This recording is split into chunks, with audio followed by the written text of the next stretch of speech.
tell us more about this, we have Justine Ponsalang reporting live from the Rizal Park in Manila. Unlike the previous years, today's commemoration of Dr. Jose Rizal's 124th death anniversary is a small and simple one. At 6 in the morning, the Knights of Rizal reenacted the final moments of Rizal by walking from his cell in 4th Bonifacio to Bagong Bayan, or now Luneta Park. According to them, despite the pandemic, it is still necessary to commemorate the death of the national hero because his teachings are still applicable until today. They minimized the number of participants to just 10 following the IATF guidelines. The young man playing Rizal, the priest, and the Guardia Civil were all wearing face masks and face shields. They reached Luneta Park just in time to witness the arrival of Defense Secretary Dolphin Lorenzana, who attended the commemoration on behalf of President Duterte. He, together with Manila Mayor Isko Moreno and the Armed Forces of the Philippines, offered a wreath at Rizal's monument. President Duterte also delivered a short message where he asked for the public's solidarity, integrity, and patriotism to achieve a meaningful change in the country. After the program, Mayor Isko Moreno reminded the public, especially the youth, that everyone can be considered a hero just like Rizal. He said that right now, during the pandemic, just following the basic health protocols already merits heroism. This morning, different groups continued to offer flowers and wreaths at Rizal's monument. They are all following IATF guidelines such as social distancing and wearing face masks and face shields. More than that, they are also required to have no more than 10 participants in each group. For News 5, Justine Ponsalang. We are One News. The OCTA Research Team says it's likely that the new COVID-19 strain from the UK has already reached the Philippines. In an interview with 1PH's Sa Totoo Lang, OCTA Research fellow Nicanor Austriaco pointed out that the new virus strain had already arrived in Singapore as early as December 6. And given that the Philippines only closed its borders on December 24, there were 2 full weeks of unrestricted entry of returning residents from Europe.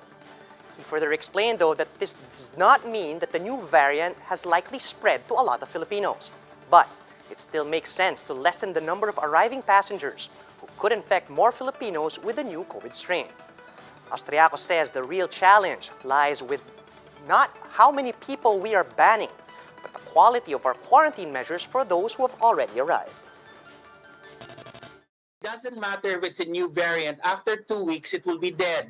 So we will work 2 weeks and we will allow, you do not have to lock down the entire island of Sulu, but anyone who arrives from Sabah or from Brunei or from any of these places, the barangays quarantine has to be strictly enforced. The Metro Manila Council has unanimously approved the ban on the use of firecrackers and other pyrotechnic devices, while the NCR is under general community quarantine. To tell us how firecracker makers in Bulacan are responding to this, we have JC Cosico. He's reporting live from Bocause. JC, good morning. Are there still people buying firecrackers over there despite this ban? Charles, a day before New Year's Eve, customers started to flock here in Bocause, Bulacan to buy firecrackers. Still, sellers say the ban in Metro Manila is greatly affecting their sales. The Metro Manila Council earlier issued a resolution banning the individual or household use of firecrackers and other pyrotechnic devices during general community quarantine. Several LGUs have issued ordinances regarding this, saying they would launch a crackdown on violators. Quezon City, for instance, will fine violators 5,000 pesos, but announced that there will be a virtual community fireworks display in QC Circle, Araneta Center, and Eastwood City. Back here in Bocause, sellers say they have yet to bounce back from their losses due to the COVID-19 pandemic. With this, manufacturers are appealing to the government to allow the use of aerial fireworks, saying most of their customers are from Metro Manila. For now, the best sellers here are pailaw like luces and fountain. However, prices have somehow increased due to shortages in chemical supply. Charles, some shops here in Bocause are operating 24/7 until the 31st, and safety protocols are also in place here in some shops. Now, the PNP earlier said they will be on guard against the illegal sale of firecrackers. Back to you. All right, JC, even in those places where the use and sale of firecrackers are not totally banned, there are certain types or brands of firecrackers that have been prohibited. Could you give us a rundown of these?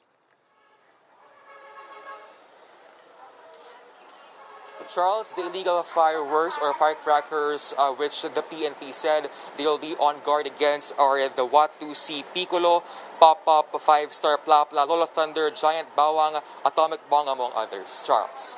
Thanks for that, JC. That was JC Cosico reporting live from Bocause, Bulacan. The season for buying rounded fruits is here once again. To check the latest prices as Medianoche draws closer, we have Shaila Francisco reporting live from the Muñoz Market in Quezon City. Shaila, what can customers expect, especially for those who have yet to buy fruits for New Year's Eve? Charles, many customers are now buying here in Muñoz Market. A lot are buying today to avoid the surge of customers tomorrow. They are also anticipating that prices of round fruits will go up again tomorrow. Currently, prices of round fruits here in Muñoz Market have increased by at least 50 pesos due to high demand. This is affecting sales of many vendors who say business has been slow.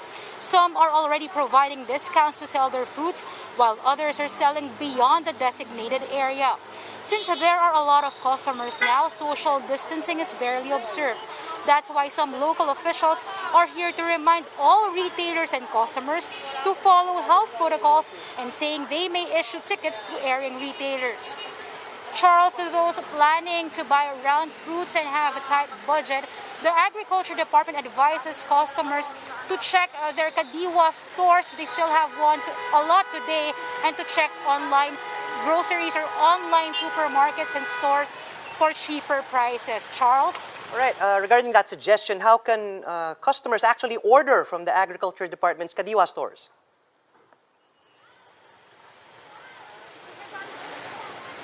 Charles, based on the list provided by the Department of Agriculture, there are at least 10 stores scattered all over Metro Manila. They can just visit the website or the Facebook page of Kadiwa ni Ani at Kita, and they can also see the online stores available where customers can buy the round fruits. Charles? All right, thank you, Shaila. Again, that was Shaila Francisco reporting live from the Muñoz Market. For more updates, visit News 5, the Philippine Star, and Business World online. Visit our website, onenews.ph, for more in-depth analysis. And you can also catch One News on the Signal Play app.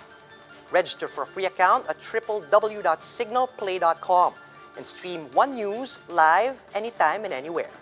I'm Charles Lejano. We are One News.